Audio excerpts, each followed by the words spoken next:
నమస్కారం వార్తలకు స్వాగతం. ముందుగా ముఖ్యాంశాలు. విజయవాడ డాక్టర్ బిఆర్ అంబేద్కర్ విగ్రహావిష్కరణ పోస్టర్ను ఆవిష్కరించిన వైసీపీ నేతలు.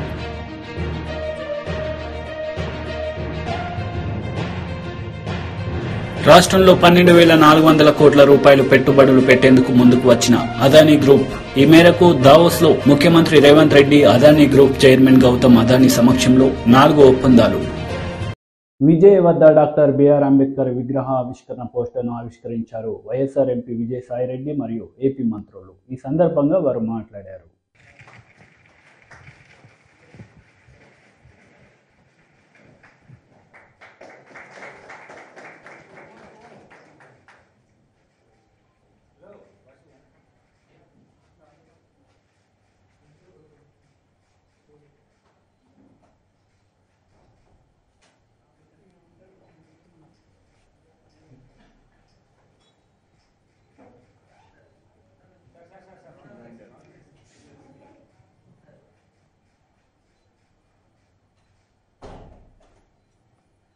ఈ యొక్క ఆంధ్ర రాష్ట్ర ముఖ్యమంత్రిగా ఆయన కూడా చరిత్ర పుటల్లో నిలిచిపోతారనడంలో సందేహం లేదు. ఒక్కసారి గతంలోకి వెళ్ళినట్టయితే నేను పల్లెటూరులో పుట్టి పెరిగినటువంటి వాడిని.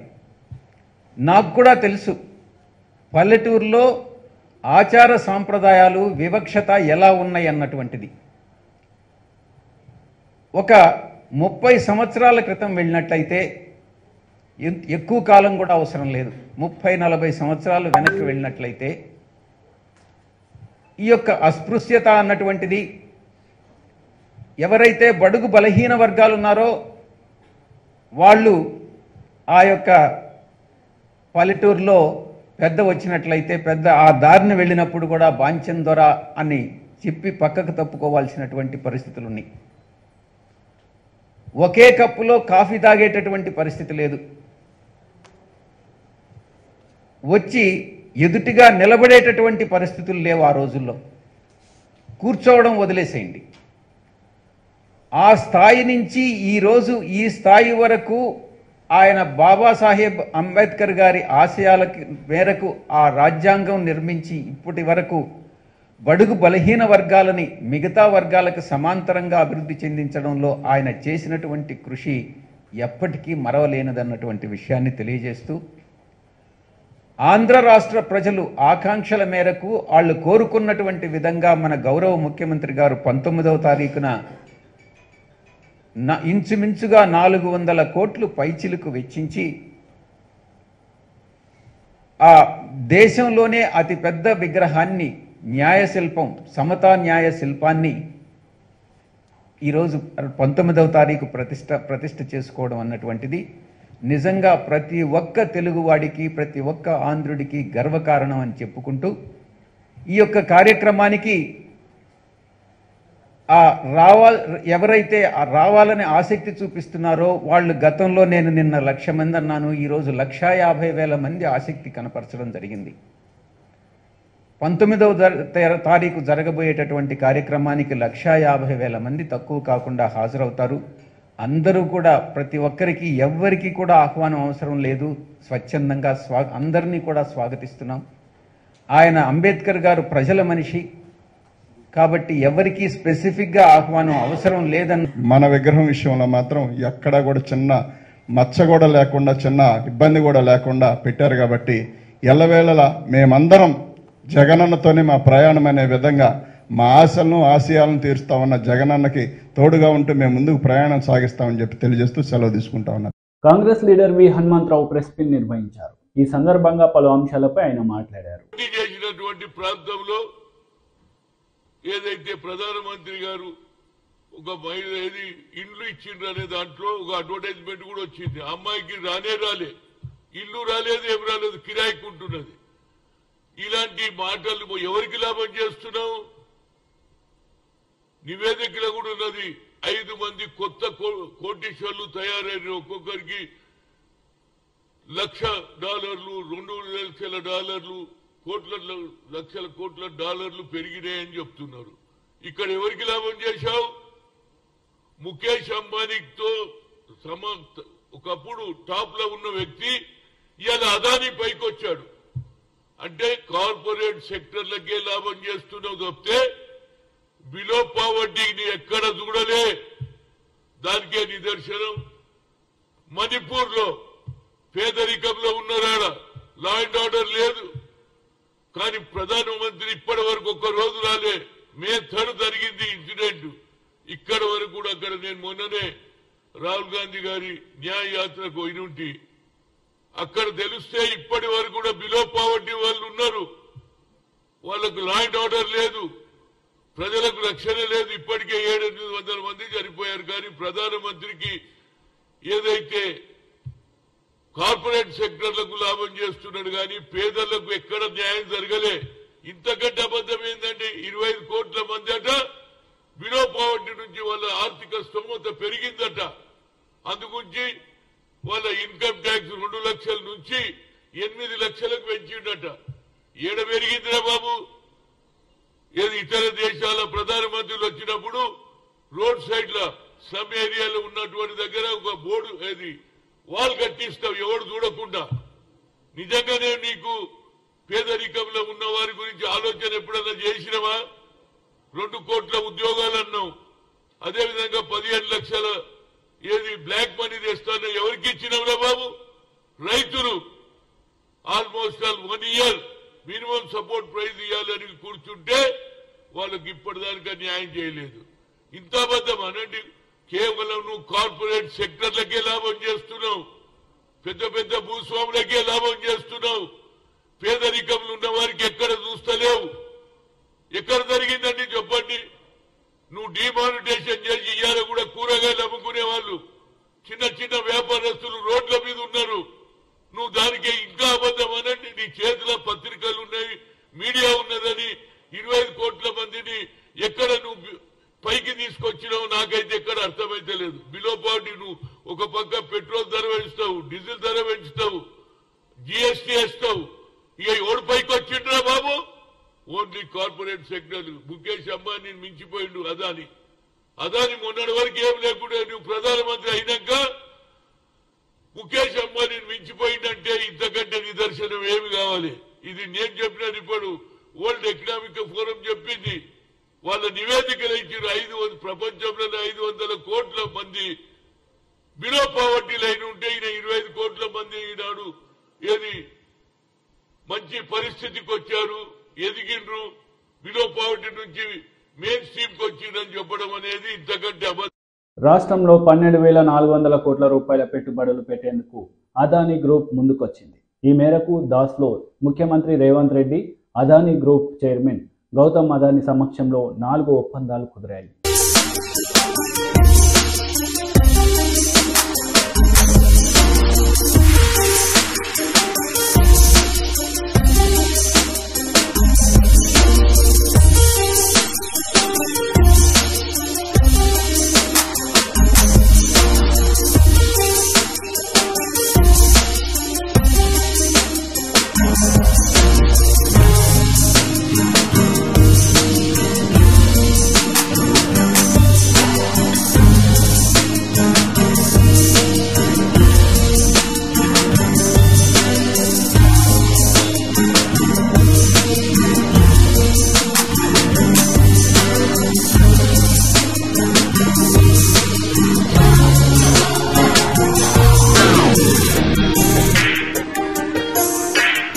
లోక్సభ ఎన్నికలపై బీఆర్ఎస్ దృష్టి సారించింది. దీనిలో భాగంగా పార్లమెంట్ స్థానాల వారీగా సన్నాహక సమావేశాలు నిర్వహిస్తుంది.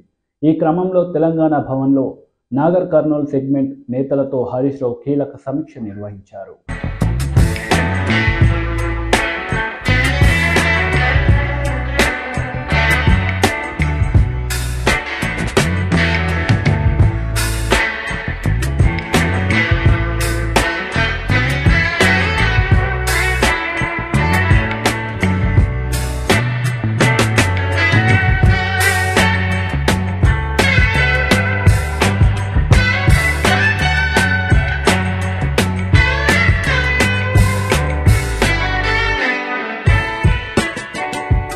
డిప్యూటీ సీఎం బట్టి విక్రమార్కను ఘనంగా సన్మానించారు. ఈ సందర్భంగా బట్టి విక్రమార్క మాట్లాడారు.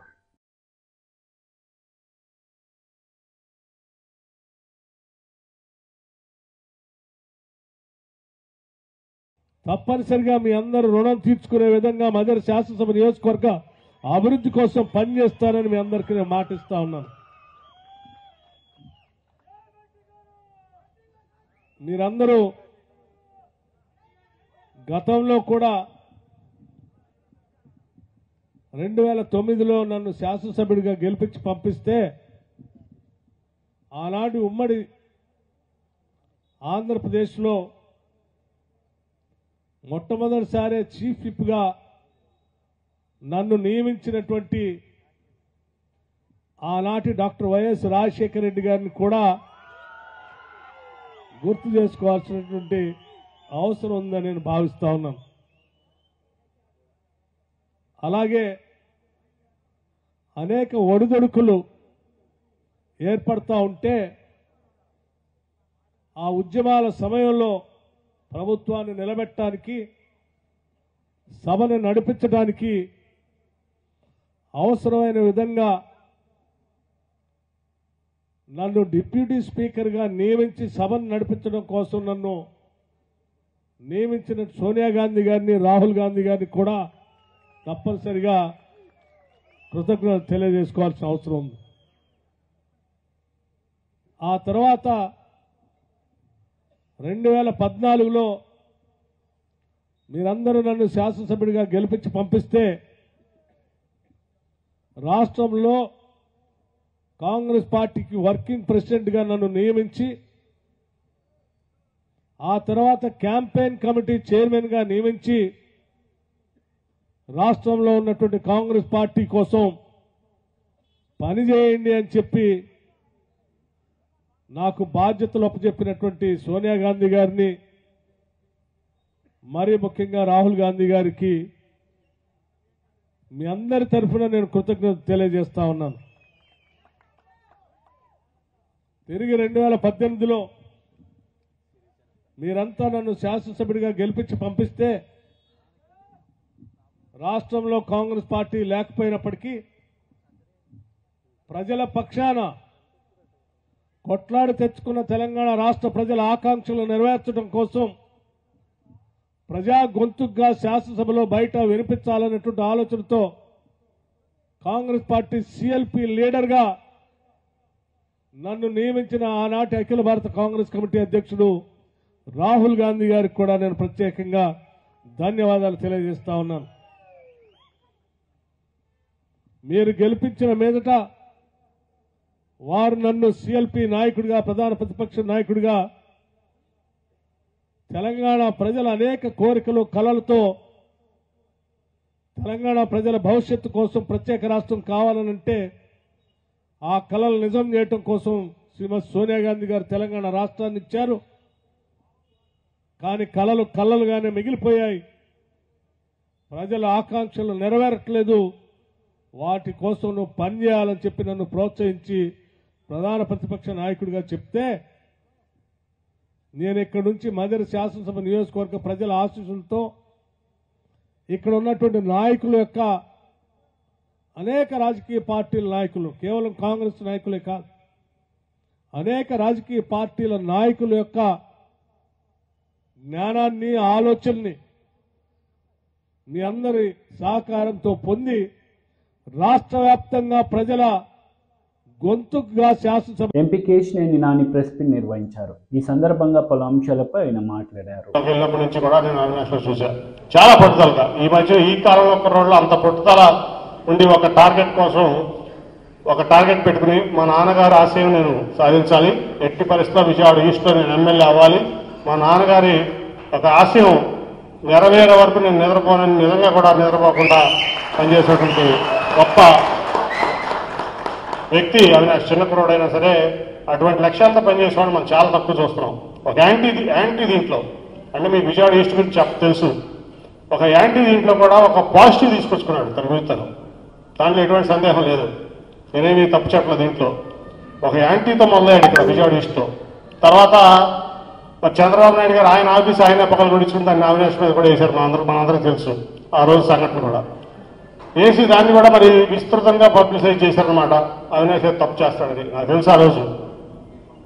అయినప్పటికీ అవన్నీ కూడా ఇవాళ చెరిపేసుకుని చంద్రబాబు నాయుడు గారు వేసిన మచ్చలు కానీ ఈ యాంటీ ఇది కానీ ఎక్కడైతే అవినాష్ ఇది అవినాష్ అది అని మాట్లాడుకున్న వ్యక్తులందరూ కూడా నాకు తెలుసు ఇంటర్నల్గా అవినాష్ అయితేనే ఈ విజయవాడ ఈస్ట్లో ఇక్కడ బాగుంటుంది, అభివృద్ధి చేయగలడు, ప్రజల మంచి చెడులు చూడగలడు, అట్లాగే ఈ ప్రాంతానికి రక్షణ ఇవ్వగలడని అనుకోవటం నేను నా చెవులతో ఉన్నా చాలాసార్లు. అట్లా నేను కూడా చూసి మొన్న ముఖ్యమంత్రి గారి దగ్గర అవినాష్ అంటే ముఖ్యమంత్రి గారికి ప్రాణం, జగన్మోహన్ రెడ్డి గారికి అవినాష్ అంటే ప్రాణం. ఎందుకంటే నేను మొన్న ఇంటరాక్షన్స్లో 2 ఇంటరాక్షన్స్ చూశాను. అవినాష్ అంటే తన సొంత కుటుంబ సభ్యుడిగా ముఖ్యమంత్రి గారు చూసుకుంటున్నారు. నిజంగా నాకు ఆనందం వేస్తుంది. నటన అనేది మనం చంద్రబాబు గారిలో చూసాం, నిజాయితీ అట్లాగే ఆత్మీయత అనేది మనం జగన్మోహన్ రెడ్డి గారిలో చూసాం. అటువంటి వ్యక్తి మన అవినాష్ని సొంత కుటుంబ సభ్యుడి కంటే ఎక్కువగా చూసుకుంటూ ఈస్ట్ బాధ్యతలు చెప్పి అట్లాగే ఏది కావాలన్నా కూడా ఎమ్మెల్యే కంటే ఎక్కువ ఇక్కడ అవినాష్ అని చెప్పి మరి ఆయన చెప్పడం కూడా మరి అవినాష్ కూడా అదే రకంగా ఆయన ముఖ్యమంత్రి గారు ఏదైతే నమ్మకాన్ని అవినాష్ మీద ఉంచాడో నిలబెట్టుకుంటున్నాడు. ఖచ్చితంగా ఎటువంటి డౌట్ లేదు. ఎంత మెజార్టీ పెంచగలిగితే అంతే తప్ప గెలుపు అనేది ఆల్రెడీ రాసి పెట్టేసింది. ముఖ్యమంత్రి గారి సంక్షేమ పథకాలు అవనండి, అవినాష్ యొక్క కృషి అవనండి, అవినాష్ యొక్క మంచితనం అవనండి, అవినాష్ తెచ్చుకున్న పేరు అవనండి, ఈరోజు అవినాష్కు శ్రీరామ్ రక్ష. తప్పకుండా 2024లో అవినాష్ అసెంబ్లీకి వెళ్తున్నాడు, భారీ మెజార్టీతో వెళ్తున్నాడు కూడా నేను తెలియజేస్తున్నాను. జాతీయ అధికార ప్రతినిధి కొమ్మారెడ్డి పటాభిరామ్ మీడియా సమావేశం నిర్వహించారు. ఈ సందర్భంగా సీఎం జగన్ ప్రభుత్వంపై ఆయన మండిపడ్డారు. ఒక్క సంఘటన కూడా గత 5 సంవత్సరాల కాలంలో జగన్మోహన్ రెడ్డి ముఖ్యమంత్రిగా పరిపాలన చేపట్టినటువంటి ఈ కాలంలో మనకు ఒక్కటి కూడా కనపడదు. సాధారణంగా ఏ రాష్ట్ర ముఖ్యమంత్రి అయినా రకరకాల పర్యటనలు చేస్తుంటారు. విదేశీ పర్యటనలు కానివ్వండి, లేదంటే దేశీయంగా కానీ పెట్టుబడులు ఆకర్షించడం కోసం అనేక పర్యటనలు చేస్తూ ఉంటారు. మరీ ముఖ్యంగా ప్రపంచవ్యాప్తంగా అన్ని దేశాలకి కూడా ఎంతో ప్రతిష్టాత్మకమైనటువంటి సదస్సు, వారి వారి దేశాలకి పెట్టుబడులని ఆకర్షించడానికి ఉపయోగపడేటటువంటి సదస్సు ఏదయ్యా అంటే వరల్డ్ ఎకనామిక్ ఫోరం సదస్సు. ప్రతి సంవత్సరం దావోస్లో, స్విట్జర్లాండ్లో ఉన్నటువంటి దావోస్లో జరిగేటటువంటి వరల్డ్ ఎకనామిక్ ఫోరం సదస్సు అనేది చాలా ముఖ్యమైనటువంటి సదస్సు. ఏ దేశానికైనా లేకపోతే ఏ రాష్ట్రానికైనా కూడా ప్రతి ఒక్కరూ కూడా ఆ సదస్సులో పాల్గొని తమ దేశంలో కానీ తమ రాష్ట్రంలో కానీ ఉన్నటువంటి అవకాశాలని ప్రపంచవ్యాప్తంగా మరి అనేక కంపెనీల వారు, పెట్టుబడిదారులు ఎవరైతే ఈ సదస్సుకు వస్తారో వారికి తమ తమ దేశాలలో రాష్ట్రాల్లో ఉన్నటువంటి పెట్టుబడి అవకాశాలను వివరించి పెట్టుబడులు ఆకర్షించేటటువంటి ప్రయత్నం చేస్తూ ఉంటారు. ఎందుకంటే ఈ సదస్సుకి ప్రపంచవ్యాప్తంగా ఉన్నటువంటి అనేక పరిశ్రమలకు చెందినటువంటి దిగ్గజాలు అందరూ కూడా హాజరవుతారు. ఆయా దేశాలలో ఆయా రాష్ట్రాల్లో ఉన్నటువంటి పెట్టుబడి అవకాశాలని పరిశీలిస్తారు. కాబట్టి తమ సాయశక్తుల ప్రతి ఒక్కరు కూడా ప్రయత్నం చేస్తారు వారి దృష్టిని ఆకర్షించి వారితో అనేక రకాలుగా సమావేశాలు ఏర్పాటు చేసుకుని తమ తమ ప్రాంతాలకి ఆ పెట్టుబడులను తీసుకువెళ్ళి అక్కడ ఆ ప్రాంతాలలో ఉపాధి అవకాశాలు మెరుగుపరచడం కానివ్వండి, ఆ ప్రాంత అభివృద్ధికి దోహదపడే విధంగా అనేక మంది దేశాధ్యక్షులు కానివ్వండి, ప్రధానులు కానివ్వండి, రాష్ట్రాల ముఖ్యమంత్రులు కానివ్వండి, ప్రతి ఒక్కరు కూడా ఎంతో ప్రతిష్టాత్మకంగా ఈ సదస్సును తీసుకుని ఆ సదస్సుకు వెళ్ళి తమ సాయశక్తులా కృషి చేస్తారు. నారా చంద్రబాబు నాయుడు గారు కూడా 95-2004 మధ్య ముఖ్యమంత్రిగా ఉన్నటువంటి సమయంలో కానివ్వండి, 2014-19 మధ్య ఆయన ముఖ్యమంత్రిగా ఉన్నప్పుడు కానివ్వండి, ఈ వరల్డ్ ఎకనామిక్ ఫోరం సదస్సు దావోస్ సదస్సుకి చాలా ప్రాముఖ్యతనిచ్చి మరి ప్రతి సంవత్సరం కూడా ఒక బృందాన్ని అక్కడికి తీసుకెళ్లి మన రాష్ట్రానికి సంబంధించినటువంటి ఒక పెవిలియన్ అంటే ఒక కౌంటర్ని పెద్ద ఎత్తున ఏర్పాటు చేసి రాష్ట్రంలో ఉన్నటువంటి పెట్టుబడుల అవకాశాలని స్వయంగా ఆయన వివరించి ఎంతో శ్రమ చేసి మరి ఆ సదస్సుకు వెళ్లి అనేక పెట్టుబడుల్ని ఆయన తీసుకొచ్చేటటువంటి పరిస్థితి ఉండేది. కానీ మన దురదృష్టం, ఈ రాష్ట్ర ముఖ్యమంత్రి గత 5 సంవత్సరాల కాలంలో 4 సంవత్సరాలు ఈ వరల్డ్ ఎకనామిక్ ఫోరం సదస్సు దావోస్లో జరిగితే, అంటే ఒక సంవత్సరం కోవిడ్ వల్ల 2021 సంవత్సరంలో ఈ సదస్సు జరగలేదు. 4 సంవత్సరాలు ఈ సంవత్సరంతో కలుపుకుని 4 సంవత్సరాలు ఈ సదస్సు జరిగితే 3 సార్లు డుమ్మా కొట్టాడు ఈ రాష్ట్ర ముఖ్యమంత్రి. కేవలం ఒక్కసారి మాత్రమే, అది కూడా తూతూ మంత్రంగా ఒక ఫారెన్ హాలిడే లాగా ఫ్యామిలీతో సరదాగా షికార్లు కొట్టొచ్చేశాడు ఈ రాష్ట్ర ముఖ్యమంత్రి. నిజంగా ఎంత దురదృష్టం అండి. కాంగ్రెస్ ప్రభుత్వ నిర్లక్ష్యంతో ఆందోళనలో రైతులు ఉన్నారని మంత్రి నిరంజన్ రెడ్డి అన్నారు. కరెంటు సరిగ్గా లేక, రైతు బంధు రాక, పంటలకు నీళ్లు అందక సాగు విస్తీర్ణం తగ్గుతుందని నిరంజన్ రెడ్డి మండిపడ్డారు. మునుపటి 10 సమీక్షా సమావేశాల కంటే ఇవాళ ఎక్కువ మంది మాట్లాడినారు, ఎక్కువ సలహాలు సూచనలు కూడా ఇచ్చినారు. ఈరోజు బాగా అర్థవంతంగా ఈ సమీక్ష జరిగింది. చాలా పట్టుదల కష్టపడినారు. పాలమూరుకు తెలంగాణ వచ్చిన తర్వాతే చాలా న్యాయం జరిగినప్పటికీ 10-11 లక్షల ఎకరాల్లో సాగునీళ్లు వచ్చి, గ్రామీణ ప్రాంతాలు పచ్చబడి, పంటలు పెరిగి, ఉపాధులు వచ్చి, వలసలు ఆగిపోయి, వలసలు పోయినటువంటి వాళ్ళు తిరిగి వచ్చి గ్రామాలన్నీ కూడా అభివృద్ధి చెందుతున్నటువంటి ఈ తరుణంలో కొత్త ప్రాజెక్టు అయినటువంటి పాలమూరు రంగారెడ్డిని కూడా గౌరవ ఆనాటి ముఖ్యమంత్రి గారు కేసీఆర్ గారు స్వయంగా వెటరన్ చేసి పాలమూరు ప్రాజెక్టు దాదాపు పూర్తయినటువంటి దాన్ని ప్రజలకు అంకితం ఇచ్చినాక కూడా మరి ఫలితాలు కొంత నిరాశ కలిగించినటువంటి విషయాన్ని శ్రేణులు అభిప్రాయపడ్డారు. పొరపాటు ఎక్కడ జరిగింది అనేటువంటి విషయంలో అనేక రకాల సలహాలు సూచనలు వచ్చినాయి. వీటన్నింటినీ కూడా గతంలో మేము ప్రకటించినట్లే 17 సమీక్షలు పూర్తయిన తర్వాత మేము దాన్ని ఉన్నత స్థాయిలో సమీక్షించి క్రోడీకరించుకొని, అన్ని అభిప్రాయాల్ని క్రోడీకరించుకొని రాష్ట్ర ప్రజాధికారికి ఓటేసినటువంటి ప్రజలకు, పనిచేసినటువంటి నాయకులు, కార్యకర్తలకు తప్పకుండా వాటిని వివరిస్తాం. వచ్చినటువంటి సూచనలు ఏంటి, సలహాలు ఏంటి, పార్టీ రేపు తీసుకోబోయేటువంటి కార్యాచరణ ఏంటి, తప్పకుండా స్పష్టమైన అవగాహనతో ముందుకు వస్తాం. అదేవిధంగా ఇక్కడ రాష్ట్రంలో రైతాంగానికి సంబంధించి ఒక సీరియస్ కన్సర్న్ ఉంది.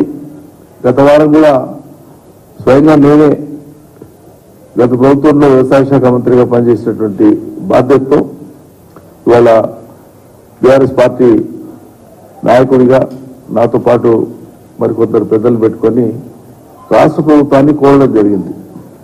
విజ్ఞప్తి చేస్తాం మేము వాస్తవంగా. కృష్ణా బేసిన్లో నీళ్లు తక్కువ ఉన్నాయి, వర్షపాతం తక్కువ నమోదైంది ఈ సంవత్సరం, అందరికీ తెలిసిందే. దాన్ని దృష్టిలో పెట్టుకుని రైతాంగం కృష్ణా బేసిన్లో చూసి పంటలు వేసుకుంటున్నారు. యాసంగి ఎవరికైతే బోర్స్ సప్లిమెంట్ చేస్తాయన్న నమ్మకం ఉందో ఆ మేరకు. కానీ గోదావరి బేసిన్లో నీళ్లు ఉన్నాయి, రెండో పంటకు సరిపోతాయి, రైతులు నార్లు పోసుకున్నారు, వాళ్ళు ఎదురు చూస్తున్నారు, మీరు ఏదో స్పష్టత ఇవ్వండి అని చెప్పినాం. కానీ గవర్నమెంట్ పెద్దలు ఎవరు కూడా దాని మీద స్పష్టత ఇస్తలేరు. విచిత్రం ఏంటంటే నిన్న కొన్ని పత్రికలలో కూడా రాష్ట్రంలో సాగు విస్తీర్ణం తగ్గుతా ఉందని వార్త వచ్చింది. ఇది చాలా దురదృష్టకరం. సాగు విస్తీర్ణం తగ్గడం అంటే ఏంటి, దేనికి ఇండికేషన్? అది ప్రోగ్రెస్కి ఇండికేషన్ కాదు కదా. కాబట్టి సాగు విస్తీర్ణం తగ్గడం అంటే దానికి కాంట్రిబ్యూటింగ్ ఫ్యాక్టర్స్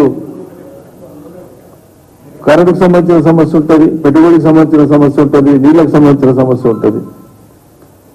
పెట్టుబడి మీద ఏదైనా పోతే రైతు బంధు ఎక్కడ లోపించి ఆపేస్తుంది. వార్తలు ముగించే ముందు ముఖ్యాంశాలు మరోసారి. విజయవాడ డాక్టర్ బిఆర్ అంబేద్కర్ విగ్రహావిష్కరణ పోస్టర్ను ఆవిష్కరించిన వైసీపీ నేతలు.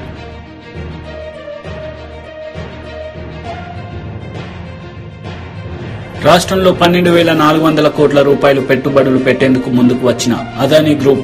ఈ మేరకు దావోస్ లో ముఖ్యమంత్రి రేవంత్ రెడ్డి, అదానీ గ్రూప్ చైర్మన్ గౌతమ్ అదానీ సమక్షంలో 4 ఒప్పందాలు. ఈ వార్తలు ఇంతటితో సమాప్తం. తిరిగి ప్రసారమయ్యే వార్తల్లో మళ్ళీ కలుద్దాం. అంతవరకు సెలవు. నమస్తే.